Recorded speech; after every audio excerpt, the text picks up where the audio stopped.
La mise à disposition d'un salarié correspond à l'affectation temporaire du salarié en question sur le planning d'une autre équipe. Dans RH Suite, il existe deux types de mise à disposition, l'une interne au site, l'autre sur un site différent. Pour information, un site représente ici un établissement comportant son propre numéro ciré.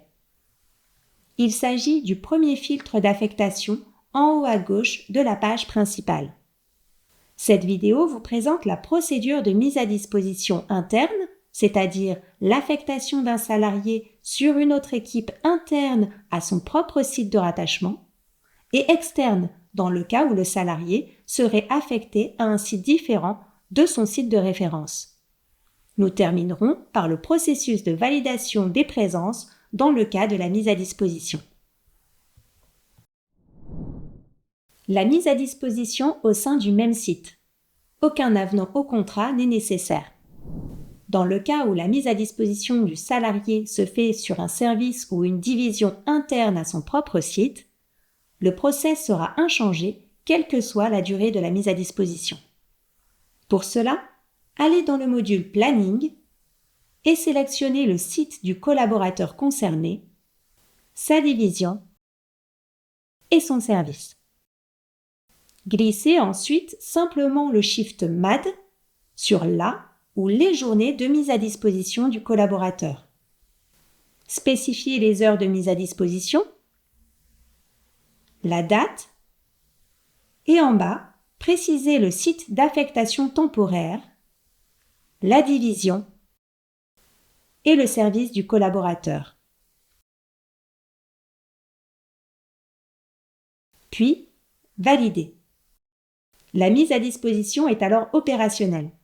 Le collaborateur apparaîtra disponible sur le planning de sa nouvelle équipe et son responsable d'équipe temporaire pourra lui affecter des heures de travail sur le planning. Important, il n'est pas nécessaire de générer d'avenant au contrat sur une mise à disposition interne au site. Mise à disposition sur un autre site. Dans le cadre d'une mise à disposition sur un site dont le ciré est différent du premier, il sera nécessaire de générer un avenant au contrat de travail. Dans ce cas, la procédure va différer en fonction de la durée de la mise à disposition. Si la mise à disposition est d'une journée maximum, la gestion se fera directement depuis le module Planning.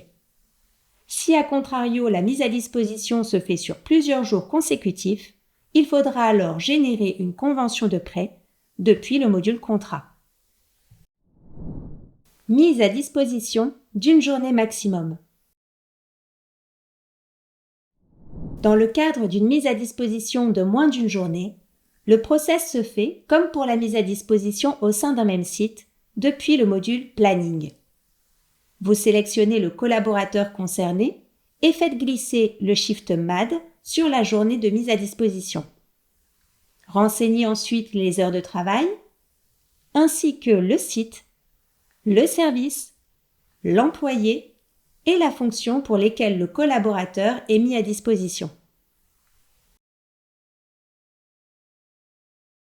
Le logiciel générera alors automatiquement un contrat de travail.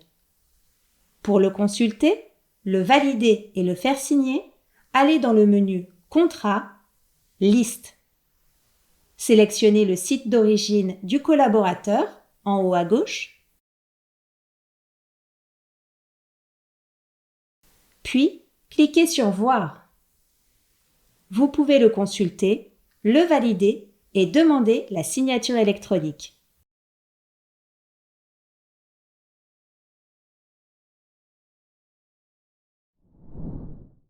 Mise à disposition sur plusieurs jours consécutifs. Dans le cas d'une mise à disposition sur plusieurs jours consécutifs, vous devez dans un premier temps générer une convention de prêt. Pour cela, allez dans le module Contrat, Liste et sélectionnez le site du collaborateur en haut à gauche.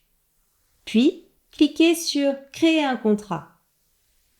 Sélectionnez ici le collaborateur concerné. Dans Nature, choisissez Détachement et dans Type, Convention prépersonnelle. Puis, cliquez sur « Étape suivante ». Précisez la nouvelle affectation, son site, le service, la fonction exercée et l'échelon. L'étape suivante consiste à renseigner la ou les périodes de mise à disposition et le nom du nouveau responsable. Puis, cliquez sur « Valider ». L'avenant est maintenant créé. Le programme vous renvoie sur la liste des contrats. Vous pouvez, depuis le menu « Action », visionner l'avenant de mise à disposition et le modifier. La validation de cet avenant est obligatoire pour enclencher la mise à disposition effective du collaborateur.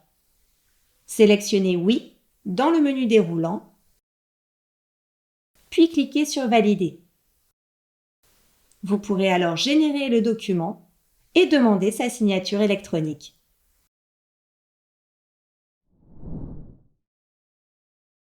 Le processus de validation des heures. Le processus de validation des heures est commun entre tous les types de mise à disposition. L'ordre est important, veillez à bien respecter ces deux étapes. Dans un premier temps, c'est l'équipe qui accueille le collaborateur temporaire qui va valider sa présence sur la journée.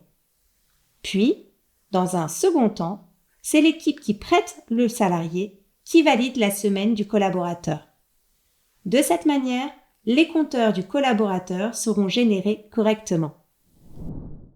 Bon à savoir, nous vous déconseillons de supprimer une mise à disposition depuis le planning car le collaborateur, de cette manière, ne générera pas ses compteurs d'heures.